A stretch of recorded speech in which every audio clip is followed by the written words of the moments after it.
bukan cuma lagu-lagu mereka yang abadi, tapi personelnya juga abadi nih. Mukanya nggak tua-tua nih, sejenis warga Highlander nih. Apa kabar Mas Katon dan Kak Adi, apa kabar? Baik. Sehat. Sehat, walaupun kebanjiran katanya ya. Iya, denger aja gue ngerumpi banjir. Oh iya, siapa yang kebanjiran? Tapi mudah-mudahan tetap banjir rejeki ya Kak ya. Amin. Banjir rejeki, banjir teman-teman, ya kan? Amin. Banjir kebahagiaan. Amin. Wah gila. Bener kan petua Jumat Hard Rockers, dimana memang ya Mas Katon gitu ya, Mas Lilo, Mas Adi itu adalah musisi-musisi yang menurut gue sangat gue hormati banget. Gue salah satu fansnya Kla. Dimana pada saat mau interview mereka gue jadi overthinking mau nanya apa, saking begitu banyak impact, inspirasi dari karya-karyanya Kla di industri musik Indonesia. Boleh gak di-share ke Hard Rockers? Asik. Perbedaan signifikan deh Mas, proses kreatif musisi di era keemasan tahun 90-an sama era digital sekarang. Poin apa sih yang harus dicontek sama musisi sekarang tentang berkesenian? Kalau masa 90-an kan kita cinta sama musisi, kita beli albumnya bukan singlenya. Tuh betul. Dari Kak Adi jago banget tuh kalau analisa. Enggak, tadi senang ngomong bahwa masa keemasan tuh tahun 90-an. Begitu ya, Dek? Aku sih anak 90-an banget sih, Kak. Iya. Jadi emang benar-benar. Jadi dulu yang berubah, yang sangat berubah signifikan itu adalah tentang album. Dulu kita berkarya itu adalah tentang album. Jadi menuangkan di satu lagu itu kayaknya kurang. Iya. Kan? Jadi kita orang mengenal bandnya, mengenal idola penyanyi atau siapapun juga gitu, artisnya itu adalah lewat album. Nah, di album itu bukan sekedar musik, di situ ada artworknya, ada cover, jadi banyak hal yang bisa dilihat di dalam album. Nah, itu yang hilang. Jadi nggak sekedar cuman musik loh gitu. Dan musik itu bukan cuma satu lagu. Jadi orang mana bisa kenal satu artisnya cuma lewat satu lagu.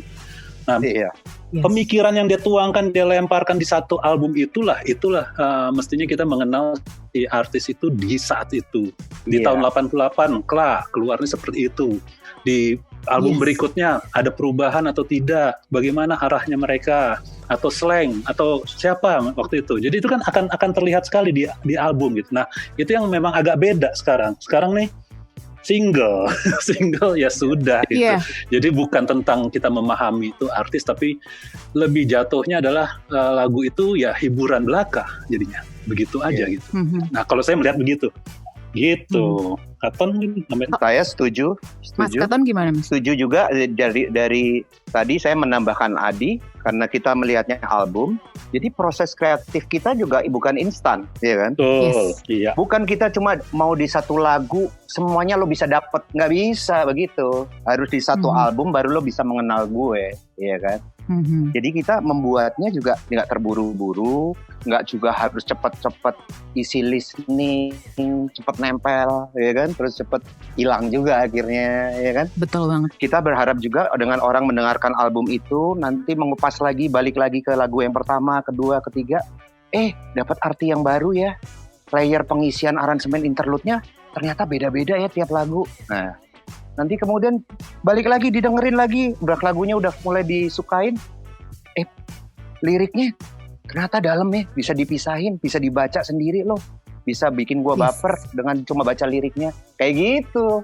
Jadi banyak banget pencapaiannya dalam satu album. Iya, itu yang beda. Kalau ngomongin generasi 90-an, zaman-zaman 90-an tuh mungkin Hard Rockers anak lama udah pasti paham lah kalau dengerin lagu-lagu anak 90-an gitu ya, musisi-musisi 90-an tuh kita pengen banget inget sama liriknya sampai kita tuh tulis di buku tulis sambil istirahat sekolah kayak gitu. Dan yang paling susah dihafal adalah salah satunya sebetulnya lagu-lagunya Kla. Kenapa? Karena buat aku yang waktu itu mungkin masih SMP gitu ya, kayak mencernanya tuh benar-benar harus gimana ya, kayak diilhami banget, tapi kenapa ngena di hati, bingung banget. Padahal gue juga nggak paham banget soal cinta gitu. Keren banget sih. Nggak paham banget soal cinta. Dulu Pak, dulu. Kak Adi bisa tuh ngajarin. Nih diajarin cinta apa bercinta nih Kak?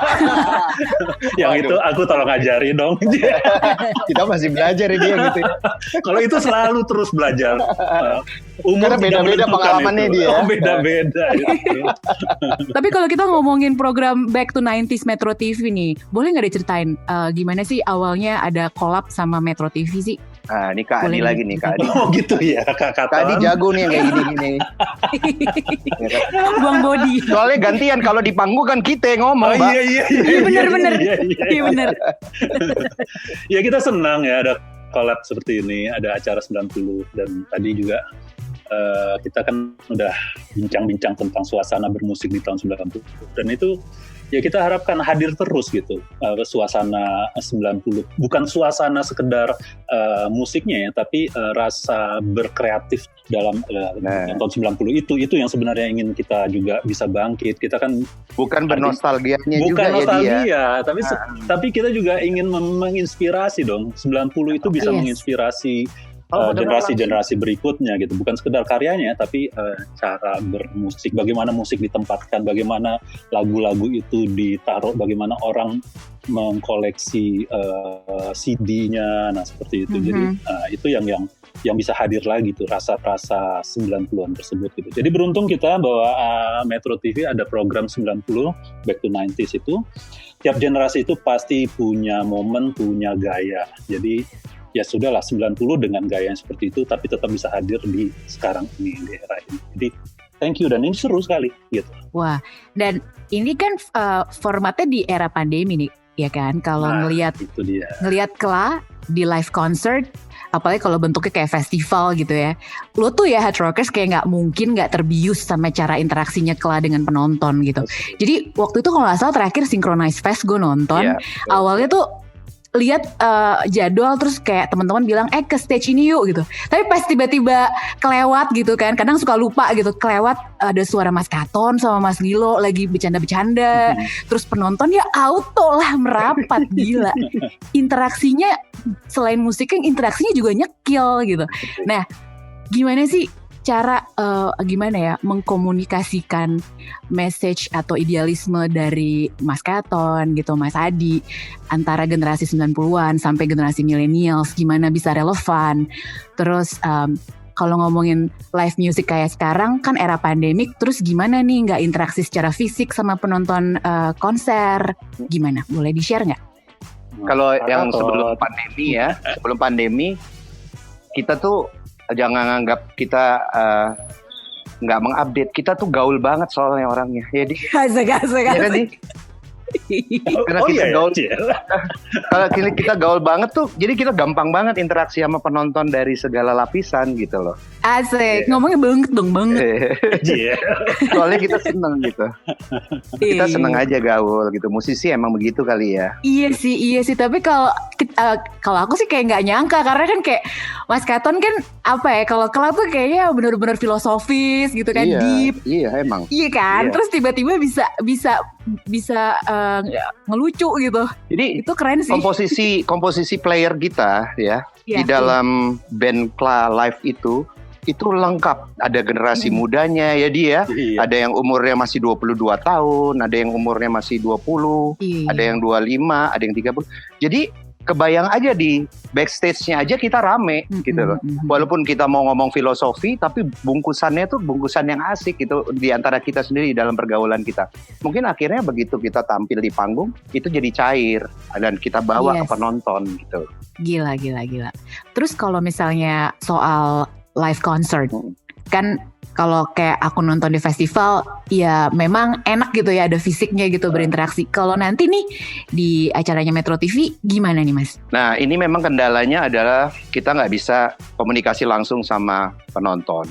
Cuma Metro TV bantu mereka tayangin tuh gede banget screen-nya. Nanti ada yang bisa nonton pakai Zoom, wajah-wajahnya kelihatan tuh. Ditaruh di depan kita. Jadi respon fisiknya mereka juga kelihatan gitu. Biasanya saya minta juga ada respon chatnya. Kalau ada respon chatnya kan asik kan, kita ngebaca chatnya kita bales lagi, ngebaca chatnya kita bales gitu. Tapi memang mungkin belum sempat menyiapkan itu. Jadi Metro TV menyiapkannya respon dari tayangan-tayangan ekspresi wajah-wajah mereka ketika kita nyanyi dan berinteraksi sama mereka. Seru deh pokoknya. Oke. Berarti kayak webinar tapi pakai musik ya Mas ya? Benar banget. Benar. Iya. Seru nih. 1.000 penonton kan lumayan tuh webinar, ya kan? Wah, gokil. Ini pastinya di antara penonton ada millennials lah ya, udah pasti. Kayaknya ada. Yang masih bayi juga ada, ibunya yang gendong. Sambil nyusuin gak sih? Terus secara teknis gitu ya, persiapannya kayak gimana? Mungkin boleh sedikit teaser gitu buat Hard Rockers. Apakah tetap online nih? Online. Persiapannya? Online ya? Online tuh maksudnya gimana ya? Kayak misalnya tektokannya gitu, kayak tektokan buat persiapan nanti eventnya. Apakah ada rehearse-nya langsung secara fisik? Apa gimana sih Mas kalau lagi era pandemi gini? Kita paling refresh aja, kita soundchecknya pas latihan terakhir sebelum kita tayang. Kita mainin lagi lagu-lagu, dan serunya Kela itu yang membuat saya mencintai Kela sampai sekarang. Kita kan bikin band itu bukan kontrak bisnis ya, tapi kontrak hati gitu. Kontrak hati itu sebenarnya kayak orang nikah gitu. Jadi kalau saya bilang sama Adi, kalau bisa aransemennya di refresh terus yuk di.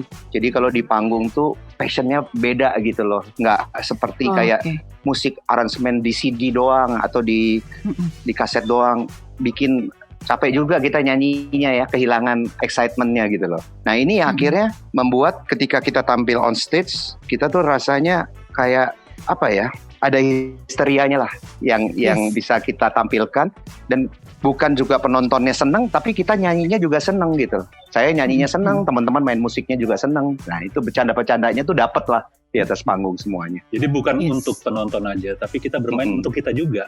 Kita menikmati. Setuju banget sih, itu lebih kepada merinding sih waktu nonton. Kayak magis banget gitu loh.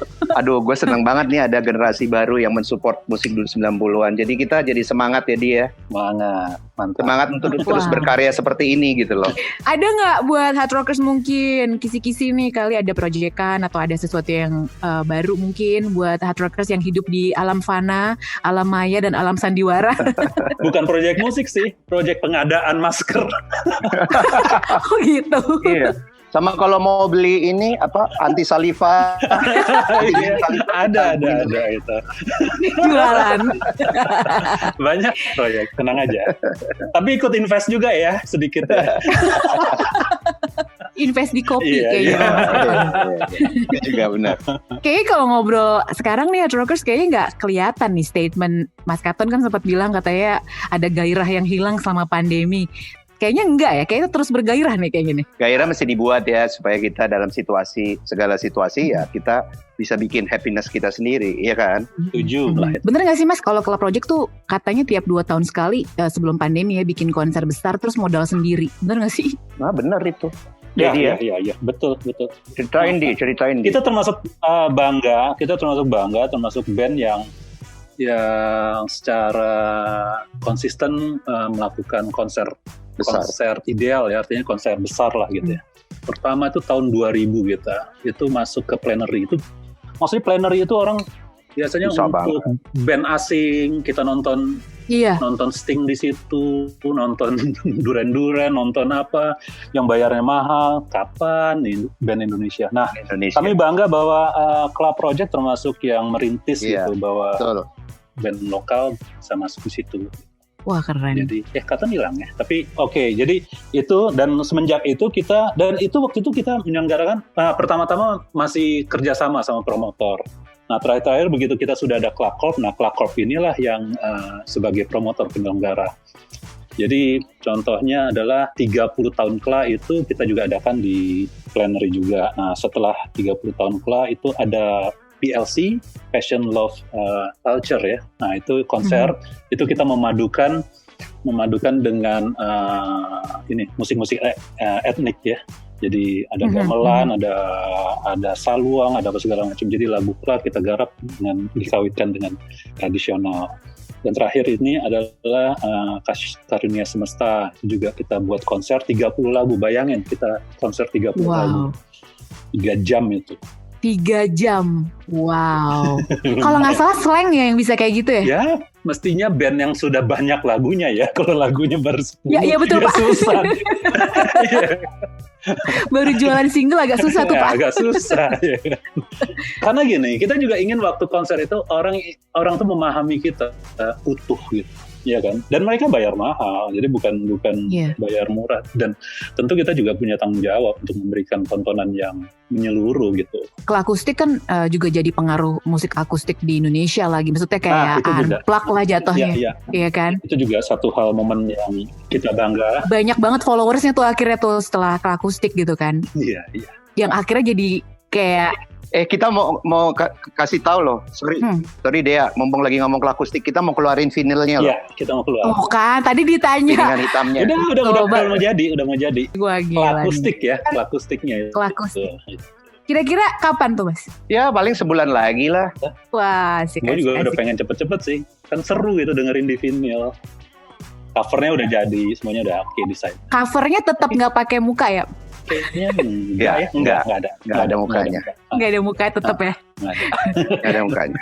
Seperti khasnya Club Project. Jadi waktu aku masih kayak SMP gitu, sebenarnya Club Project tuh bedanya apa sama P Project? Duluan kita deh. Padahal P Project itu ngikutin Club Project. Duluan kita.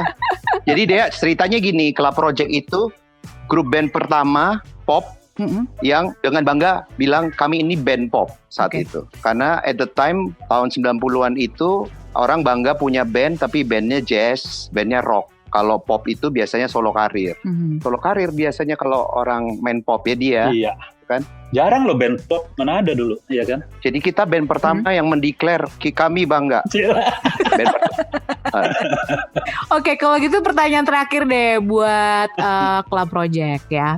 Jadi mungkin buat Hard Rockers boleh nggak di-share lagu yang paling melambangkan seseorang yang gagal move on? Lagu Kela yang mana sih? Tak bisa kelain hati kali ya.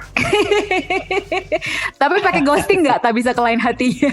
Ghosting. Di ghosting tuh kayak ditinggalin gitu. Iya, ditinggalin dulu. Dilepehin dulu, terus masukin lagi.